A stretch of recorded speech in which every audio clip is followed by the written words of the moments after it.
Ambassador Crystal stood before the massive glass windows of the Zephyrian Council chamber. The view was beautiful. Thousands of ships moved between the floating cities like tiny lights dancing in the darkness of space. This was the center of galactic power, where the most important decisions were made. Today was different though. Today was the festival of memories, when all the great species came together to share stories of the past. It happened only once every 10 years, and representatives from across the galaxy gathered to remember their history. Crystal turned away from the window as the great doors opened. High Chancellor Vexmora entered first, her long silver robes flowing behind her. She was old, even by Zephyrian standards, and her blue skin showed the deep lines of age. Behind her came the other council members, the insect-like hegemony warriors, the floating gas beings from the nebula worlds, and dozens of other species. "Welcome, friends," Vexmora said as she took her place at the center of the circular chamber. "Another decade has passed. Our alliance grows stronger each year. Our trade routes are safe. Our worlds are prosperous. But we must not forget the lessons of the past." Commander Thackeron, a massive creature with 4 arms and thick armor plating, stepped forward. His species, the hegemony, were known as the greatest warriors in the galaxy. "I will tell the first story," he said in his deep, rumbling voice. 300 years ago, my people discovered a small world in the Outer Rim. The beings there called themselves humans. They came from a planet they named Earth. It was a blue world, mostly covered in water, with simple life forms. The other council members settled into their seats. Some had heard this story before, but it was tradition to listen respectfully. "These humans were strange," Thackeron continued. "They had no natural weapons like our claws or armor. They were not very strong compared to most species. They could not fly or breathe underwater without help, but they were clever. They made tools and machines to make up for what they lacked." Crystal remembered reading about humans in the old records. They had been discovered during the Great Expansion period, when all the major species were exploring new worlds and looking for resources. "At first, we thought they might be useful," Thackeron said. "Some species make good workers, others are good at trade. But humans were different. They asked too many questions. They wanted to know how our ships worked, how we traveled between stars, how we built our cities." "That sounds normal," said Ambassador Yilt H. from the Traders Guild. "Most new species are curious about technology." "Yes, but humans were too curious," Thackeron replied. "They also had another problem. They never gave up. When we told them they could not have certain technologies, they tried to build their own. When we said they could not visit certain worlds, they found ways to get there anyway." Several council members laughed. "This was always the funny part of the story. My people decided Earth would be better as a colony world," Thackeron continued. "The humans had some useful resources, and the planet was in a good location. We sent our colonial fleet to take control. But when the fleet arrived, the humans were gone," Vexmora said, joining the story. "Every city empty, every settlement abandoned, no trace of where they went. We searched everywhere," Thackeron said. "We checked every moon, every asteroid, every hidden place in their solar system. Nothing. It was like they had never existed at all." "What do you think happened to them?" asked a young representative from the Crystal Worlds. "They probably built ships and tried to find a new home," Crystal said. "Space is big and dangerous. Most species that try to leave their home world without proper guidance end up lost or dead." "Exactly," Vexmora nodded. "The humans were stubborn and proud. They thought they could survive on their own. But space does not care about stubborn. Space does not care about pride." The council members all agreed. They had seen it many times before. Young species that thought they were ready for the galaxy often made the same mistake. They left their home worlds too early, before they understood the real dangers of space travel. "It is sad, really," said Ambassador Zorak from the Mining Confederation. From what I read, humans had some interesting ideas about art and music. They might have made good citizens if they had accepted our guidance. They were not the first species to choose death over wisdom, Thackerone said. They will not be the last. The chamber fell quiet for a moment. Everyone knew this was true. The galaxy was full of dead worlds, where species had tried to reach too far, too fast. Let us remember the humans as a lesson, Vexmora said. Pride and stubbornness are dangerous things. It is better to accept help and guidance than to die alone.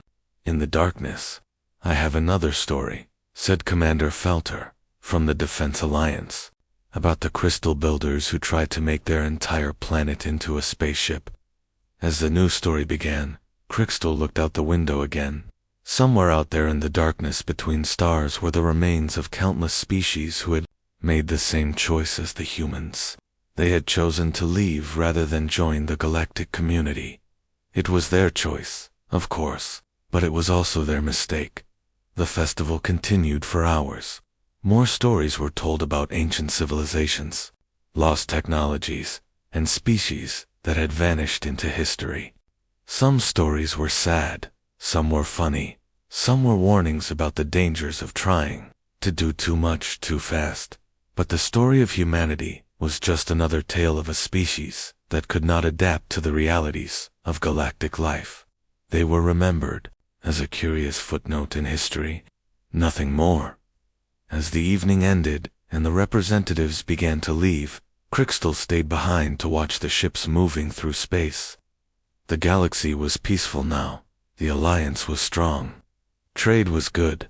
There were no major wars or conflicts. It was a good time to be alive. If only he knew that somewhere in the darkness between stars, human ships were watching the same scene through powerful telescopes.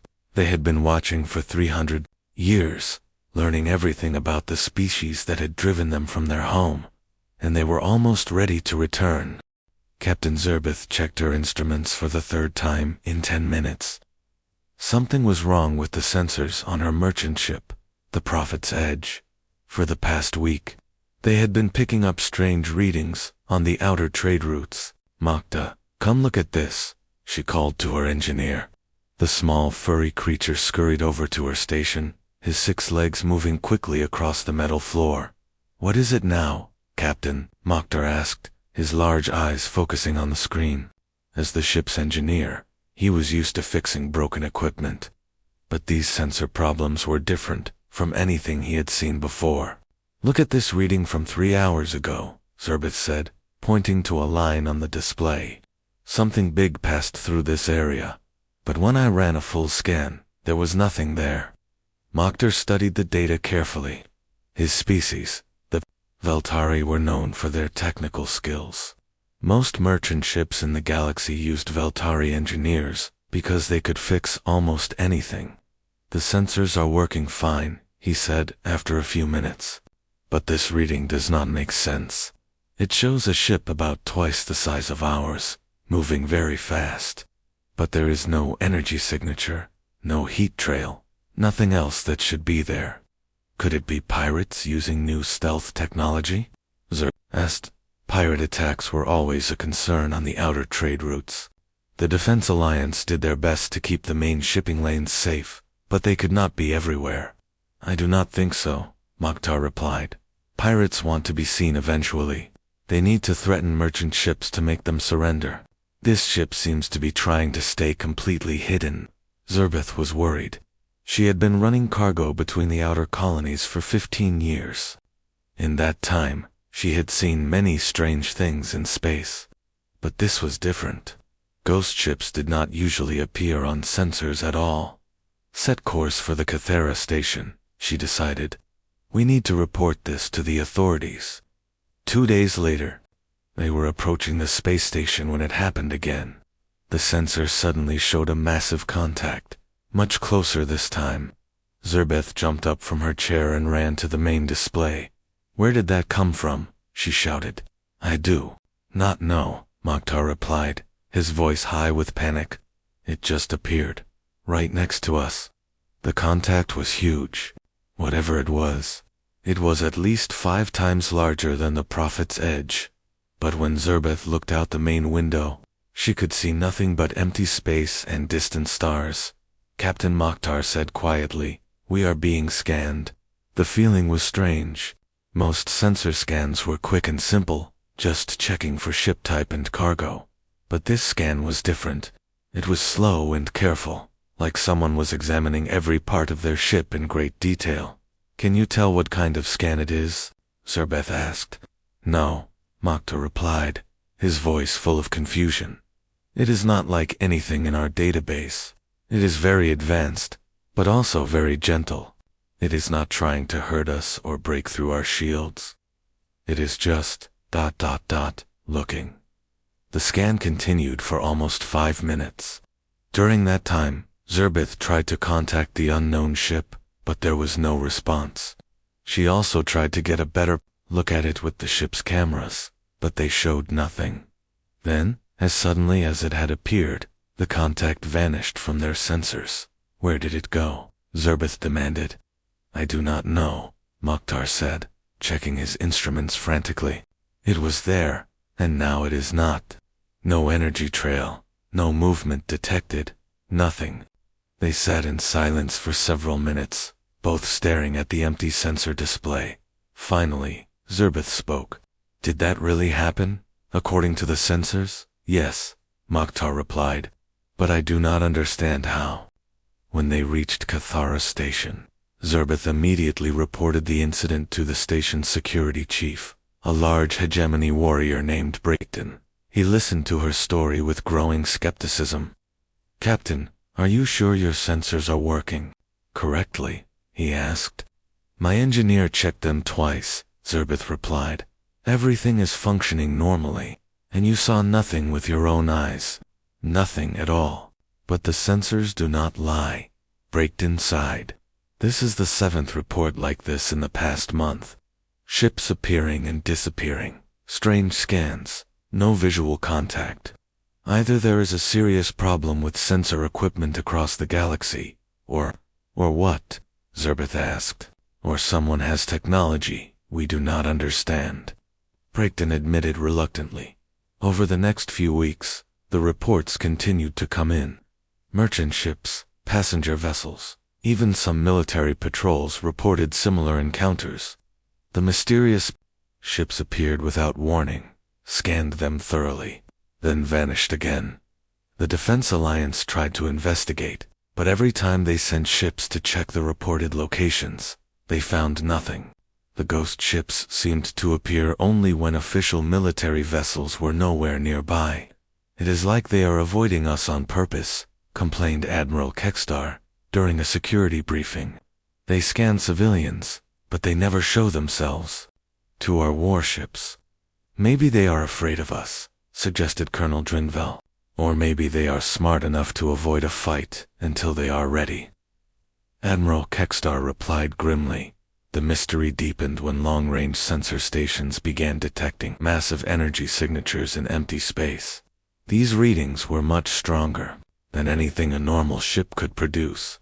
But whenever investigation teams arrived at the coordinates, they found nothing. "It is like they can turn invisible," reported Captain Yildan from the patrol ship Swift Strike.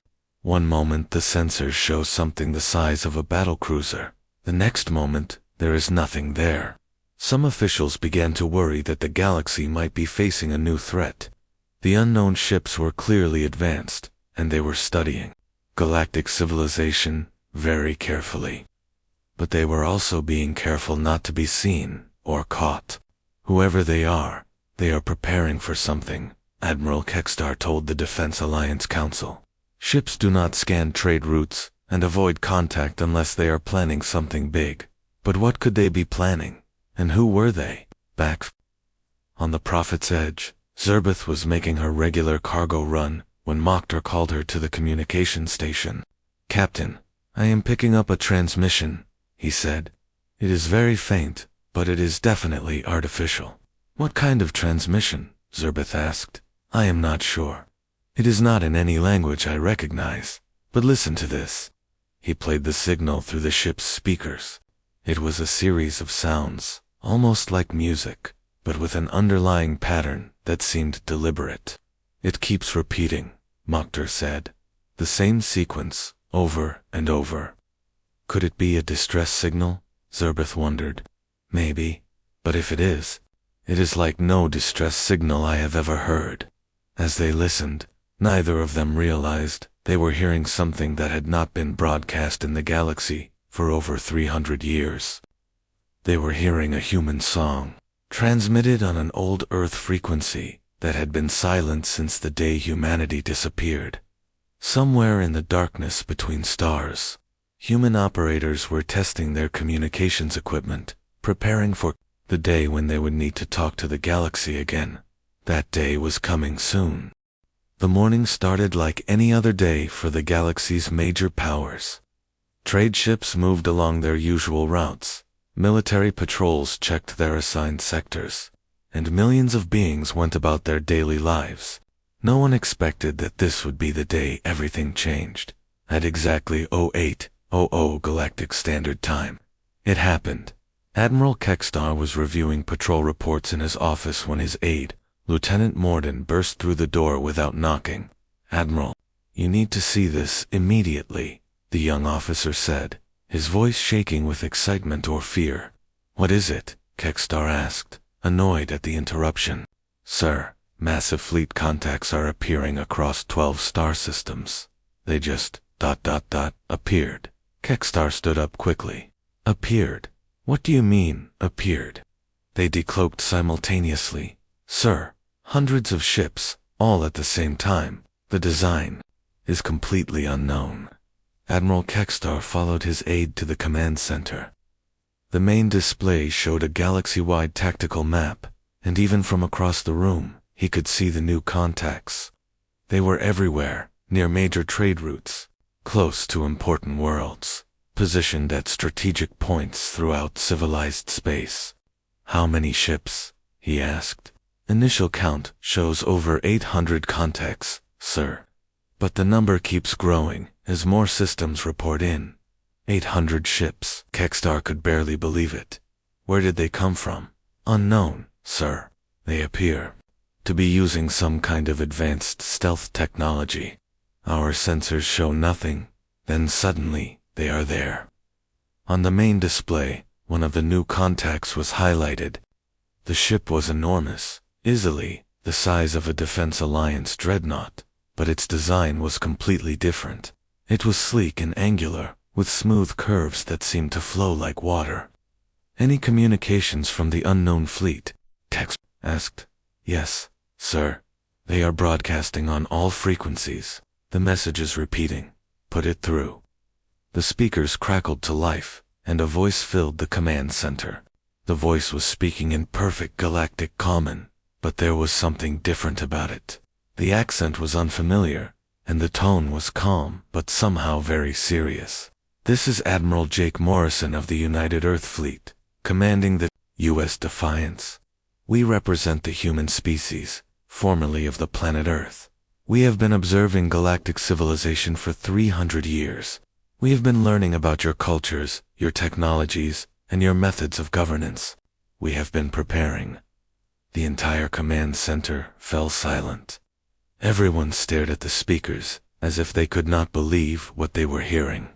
"We request formal diplomatic contact with the Galactic Council. We have much to discuss regarding the future of this galaxy. We come in peace, but we come as equals. We will wait for your response." The message ended, and the command center remained silent for several long moments. Finally, Admiral Kekstar found his voice. "Humans, did he say?" "Humans. Yes, sir," Lieutenant Morden replied quietly. "The species that supposedly went extinct 300 years ago. Get me a direct line to the Galactic Council, now." Across the galaxy, similar scenes were playing out in command centers, government buildings, and diplomatic facilities. The sudden appearance of the human fleet had shocked every major power at the same time. On the Zephyrian home world, Ambassador Crystal was in an emergency meeting with High Chancellor Vex. The same holographic display they had used to tell stories about extinct species now showed tactical data about a very much alive human fleet. This is impossible, Vexmora said, her voice tight with stress. They vanished. Our scouts found no trace of them. Apparently, they found traces of us, Crixto replied grimly. Look at these fleet positions. They are not random. Every ship is positioned to monitor or control key strategic points.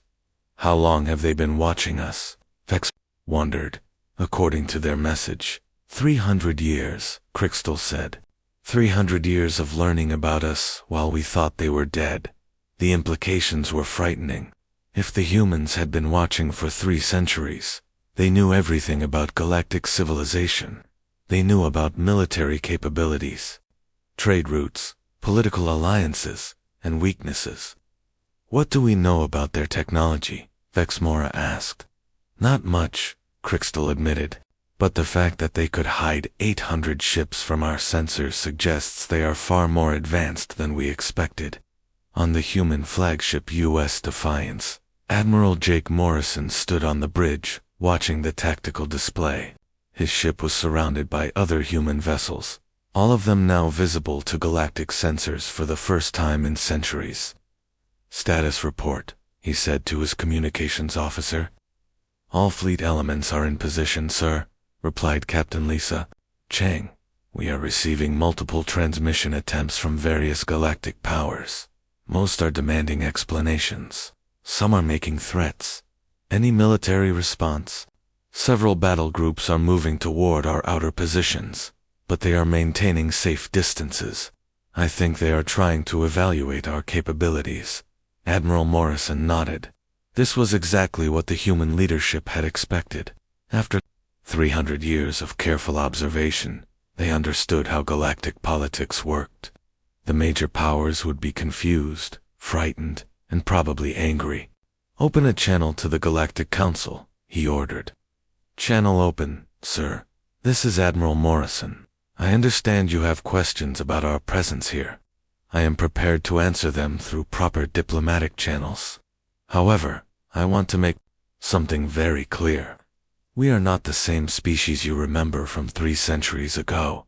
We have grown. We have learned. We have prepared. Dr. Ben Parker, the fleet's chief scientist, stepped forward. He was a calm, elderly man who had spent his entire life studying galactic civilization from a distance. Admiral, we are receiving detailed sensor scans from multiple sources, he reported. They are trying to analyze our ships. Let them scan, Morrison replied. They will not learn anything useful, and it will help them understand what they are dealing with. The truth was that human technology had advanced far beyond what the galaxy possessed. 300 years of focused research and development, combined with careful observation of galactic science, had allowed humanity to leap ahead by several generations. Their ships could appear and disappear at will, using technology that bent space itself. Their weapons could destroy targets from incredible distances. Their sensors could detect and analyze anything within light years of their position. But more importantly, they had learned patience. Unlike the galactic powers, who often acted on emotion or immediate needs, the humans had spent centuries planning their return. Every move had been calculated, every possibility considered. Sir, Captain Chang said, we are receiving a priority transmission from the Galactic Council. They want to establish formal diplomatic contact. Tell them we will send a representative to their chambers in 24 hours, Morrison replied. And make sure they understand that we come as equals, not as supplicants. As the news of humanity's return spread across the galaxy, reactions varied wildly. Some species were curious about the humans and their advanced technology. Others were frightened by the implications of being watched for 3 centuries. A few were angry at what they saw as deception. But one thing was clear to everyone. The galaxy had changed forever. The humans were back, and they were no longer the primitive species that had fled Earth 3 centuries ago. They had become something much more dangerous, a species that had learned patience, planning, and the true value of preparation. The legend of humanity was no longer just a story. It was a reality that would reshape the galaxy. The emergency session of the Galactic Council was unlike anything in the organization's history. Representatives from every major power had gathered in the Great Chamber.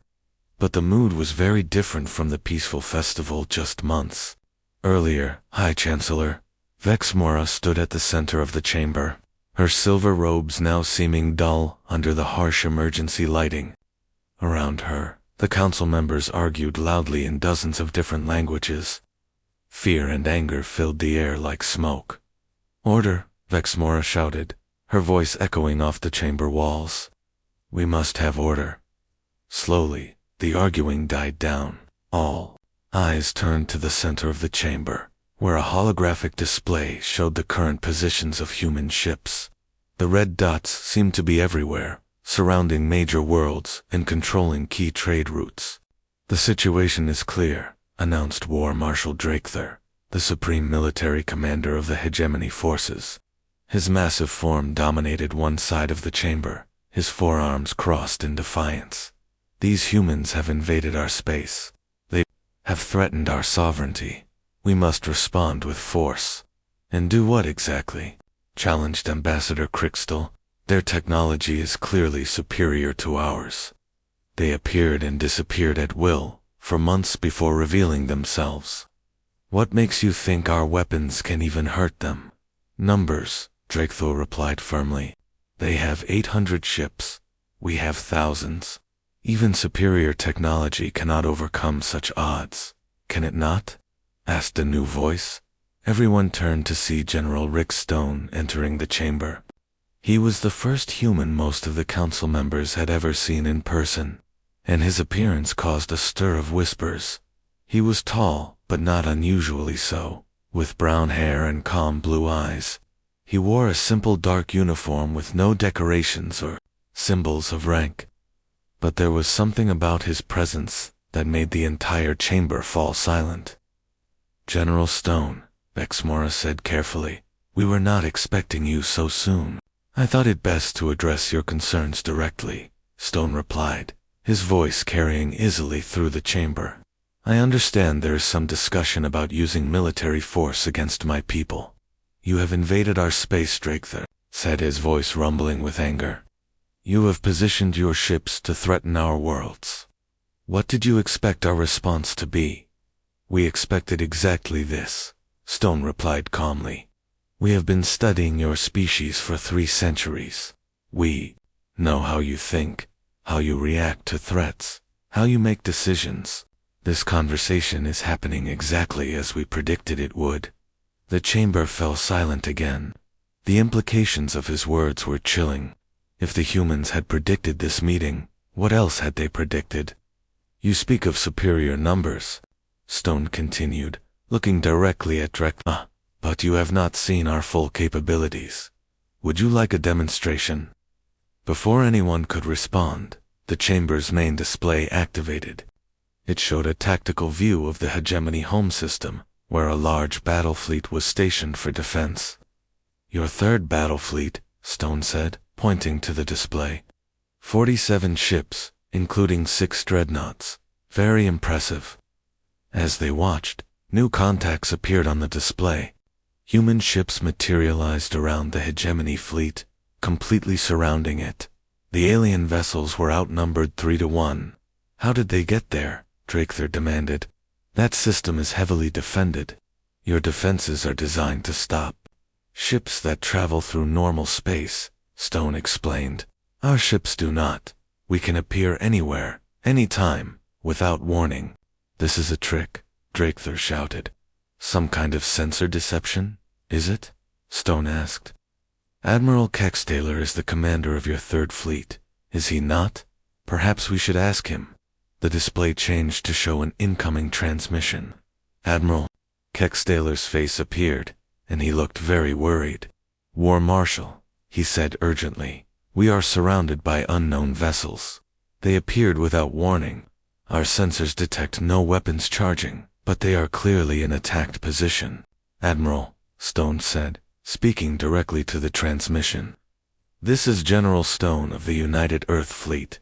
Please confirm to your leadership that our ships are real and present in your system.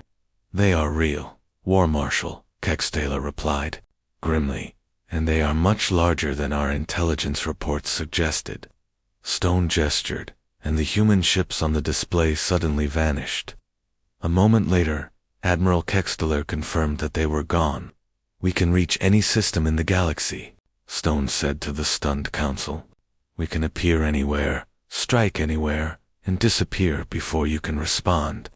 Your numbers mean nothing if you cannot find us to fight us. What do you want? Vexmora asked, quietly. Change, Stone replied simply. For 3 centuries, we have watched this galaxy. We have seen wars fought over resources that could be shared. We have seen species enslaved for no reason other than they were weaker. We have seen worlds destroyed by greed and stupidity. He began walking round the chamber, looking at each representative as he spoke. We have seen the strong prey on the weak, the rich exploit the poor, and the powerful ignore the suffering of those beneath them. This is not civilization. This is organized barbarism. You think you can do better? Challenged Ambassador Yilth from the Traders Guild. We know we can, Stone replied. We have had 3 centuries to plan. We have studied every successful civilization in galactic history.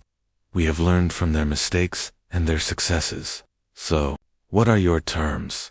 Vexmora asked. Stone stopped walking and faced the center of the chamber. Complete restructuring of galactic governance. An end to the exploitation of primitive worlds. Fair trade agreements that benefit all parties. And recognition of humanity as the dominant power in this galaxy. Impossible, Drakethir roared. We will not bow to a species that hides in the shadows. You will not have to bow, Stone replied calmly.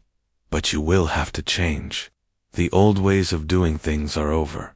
And if we refuse, Vexmora asked. Stone smiled, but there was no warmth in it.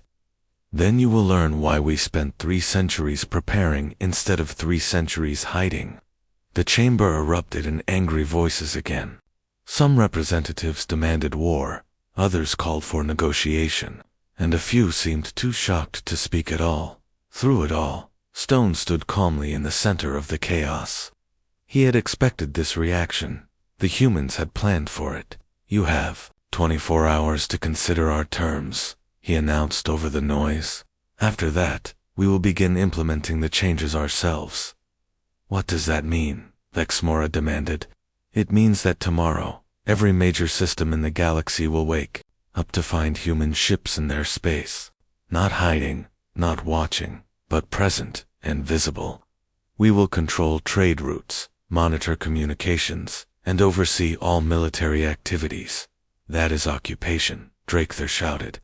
No, Stone replied firmly. That is transition. We are not conquerors. We are administrators. We are here to bring order to chaos, peace to conflict, and prosperity to all.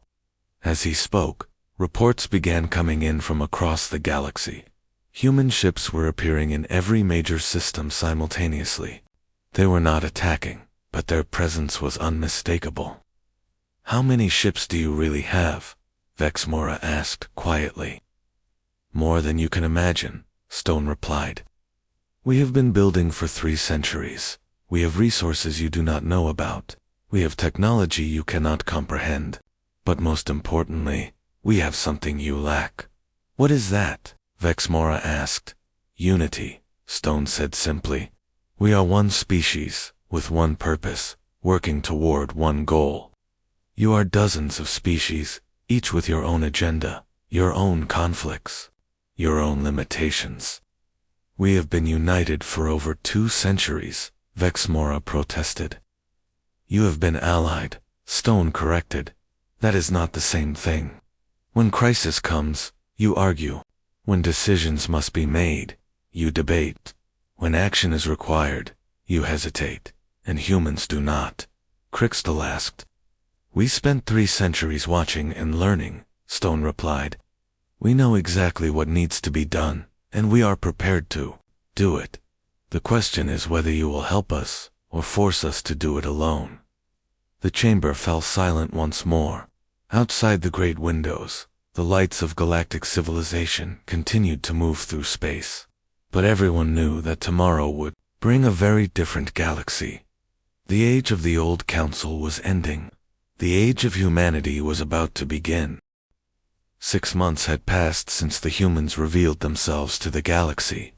The old Galactic Council building still stood, but everything else had changed. Captain Amy Foster walked through the corridors of the newly renamed Galactic Administration, sent her footsteps echoing off the polished floors. She wore the simple blue uniform of the Human Peacekeeping Division, and she carried herself with the quiet confidence of someone who knew her job and did it well. The building was busier now than it had ever been during the old council's reign. Representatives from hundreds of species moved through the halls, but there was a different feeling in the air. People seemed more relaxed, more hopeful. Captain Foster called a familiar voice behind her. She turned to see Ambassador Crix approaching. The Zephyrian diplomat looked very different from the last time they had met. He was no longer the proud representative of a major power, but he seemed happier somehow. Ambassador, Amy replied with a smile. How are the trade negotiations going? Better than expected, Crystal said. The new fair trade agreements are working well. My people are actually making more profit now than they did under the old system. That is good to hear, Amy said. The economic analysis teams predicted that would happen, but it is nice to see it working in practice. They walked together toward the main conference room, where the daily administrative meeting was about to begin. Along the way, they passed groups of beings from many different species, all working together on various projects. I have to admit, Crystal said quietly, I was wrong about your people. In what way? Amy asked. When you first returned, I thought you were just another species trying to dominate the galaxy through force. I expected oppression, exploitation, maybe even slavery. But that is not what happened, Amy pointed out. No, Crystal agreed. Instead, you brought order, prosperity, and peace. Life is better for almost everyone now. They entered the conference room, where Dr. Carl Hayes was already setting up his presentation. The human scientist had become famous throughout the galaxy for his work on medical technology sharing. Good morning, everyone, Dr. Hayes said, as the room filled with representatives from various species. Today I want to share some results from our disease elimination program. The main display showed a galaxy-wide map with different colored indicators. Most of the colors were green, indicating healthy populations. As you can see, Dr. Hayes continued, we have successfully eliminated the Rigel plague from 17 star systems. The red fever outbreak in the Outer Rim has been completely contained, and we have made significant progress against the genetic disorders that have plagued the crystal worlds for generations. Captain Zerbeth, the merchant captain who had first encountered the mysterious human ships, raised her hand. Doctor, my ship was one of the first to distribute the new medical supplies. I have seen the changes with my own eyes. Worlds that were struggling with disease are now healthy and productive. How did you develop these treatments so quickly? Dr. Hayes smiled. We had 3 centuries to prepare. Our scientists studied every known disease in the galaxy through your own medical databases. We developed treatments and cures for problems you did not even know you had. But why share this technology freely? Asked a representative from the Mining Confederation. Your medical advances could have made humans incredibly wealthy. Wealth was never our goal, Dr. Hayes replied. We learned long ago that a galaxy where some prosper while others suffer is not a stable galaxy. Everyone benefits when everyone is healthy. After the medical report, other departments gave their updates. The Trade Regulation Division reported that piracy had dropped by 90% since the humans began patrolling the trade routes. The diplomatic corps announced that 3 long-standing territorial disputes had been resolved peacefully. The Education Exchange Program had placed human teachers on over 200 worlds, sharing knowledge and learning from local cultures. But perhaps the most impressive report came from the Planetary Development Office. They had helped dozens of primitive worlds advance their technology safely, without the exploitation that had characterized the old system. "We do not conquer worlds," explained Director Janet Moore. "We guide them. We help them develop at their own pace, in their own way. Some worlds want advanced technology immediately. Others prefer to develop slowly. We respect their choices." "What about worlds that refuse human assistance?" asked a representative from the Defense Alliance. "Then we leave them alone," Director Moore replied simply. "We monitor them to make sure they are not being exploited by others, but we do not force our help on anyone." This approach had surprised many galactic powers. The humans had the technology and military strength to conquer any world they chose, but they consistently chose cooperation over conquest. After the meeting, Amy Foster made her way to the observation deck. The view was the same as it had always been, thousands of ships moving between the floating cities, but the ships themselves were different now. Human vessels could be seen everywhere, but they were not warships. They were medical ships carrying supplies to plague-stricken worlds. They were cargo ships distributing food to systems suffering from crop failures. They were patrol ships keeping the trade routes safe from pirates. "It is beautiful, is it not?" said a voice behind her. Amy turned to see an elderly Zephyrian female approaching. She was very old, with deep lines on her blue skin and silver hair that had gone completely white. "I am sorry. Do I know you?" Amy asked politely. "I am Valandra," the elderly being replied. "I am a storyteller. I travel from world to world, sharing stories of the past and present." "That sounds like an interesting job," Amy said. "What kind of stories do you tell?" "All kinds," Valandra replied with a smile. "But lately, I have been telling the story of humanity's return. Children love to hear about the species that was thought to be extinct, but was actually watching and waiting." "And what do you tell them?" Amy asked curiously. "I tell them that patience is sometimes more powerful than strength," Valandra said. "I tell them that the best way to win is to make sure everyone wins. I tell them that the greatest victory is not conquering your enemies, but turning them into friends." Amy nodded thoughtfully. "Those are good lessons." "Yes, they are," Valandra agreed. "But the most important lesson is about the power of preparation. Your people spent 3 centuries getting ready for this moment. They studied, they planned, they built, and they waited. When the time came, they were ready." "It was not easy," Amy admitted. 300 years is a long time to wait. "But it was worth it," Valandra said. "Look around you. The galaxy is more peaceful now than it has been in 1,000 years. Trade is fair, conflicts are resolved peacefully, and the weak are protected from the strong." Amy looked out at the ships moving through space. Each one represented lives that were safer, healthier, and more prosperous than they had been just 6 months ago. "Do you think it will last?" she asked. "I think it will," Valandra replied. "Your people did not just bring superior technology, they brought superior wisdom. They understood that true power comes not from forcing others to obey, but from helping them succeed." As they stood watching the peaceful movement of galactic civilization, Amy thought about the long journey that had brought humanity to this moment. 3 centuries of exile, of watching and learning, of preparing for the day when they could return home. But they had not just returned to reclaim their place in the galaxy. They had returned to make the galaxy a better place for everyone. "I have a request," Valandra said quietly. "What is it?" Amy asked. "I would like to visit Earth someday. I would like to see the world where such patience and wisdom were born." Amy smiled. "I think that can be arranged.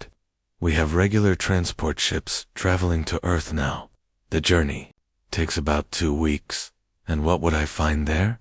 Valandra asked. "You would find a world that remembers what it was like to be small and weak," Amy replied. "A world that learned the value of cooperation, preparation, and patience. A world that never forgot the dream of a better galaxy." As the day ended, and the artificial lights of the station began to dim, Amy made her way back to her quarters. Tomorrow would bring new challenges, new problems to solve, new opportunities to help, but tonight, she could rest knowing that the galaxy was a little bit better than it had been the day before. Somewhere in the depths of space, human ships continued their quiet patrols. They watched over trade routes, monitored communications, and stood ready to help any world that needed assistance. The legend of humanity was no longer just a story told at festivals. It was a living reality that touched every corner of the galaxy, and in the nurseries and schools of 100 worlds. Children learned the tale of the patient humans who had watched and waited, who had prepared for 3 centuries, and who had returned not as conquerors, but as guardians. The galaxy had learned that sometimes the greatest strength comes not from the ability to destroy, but from the wisdom to protect and nurture. And that was a lesson worth remembering.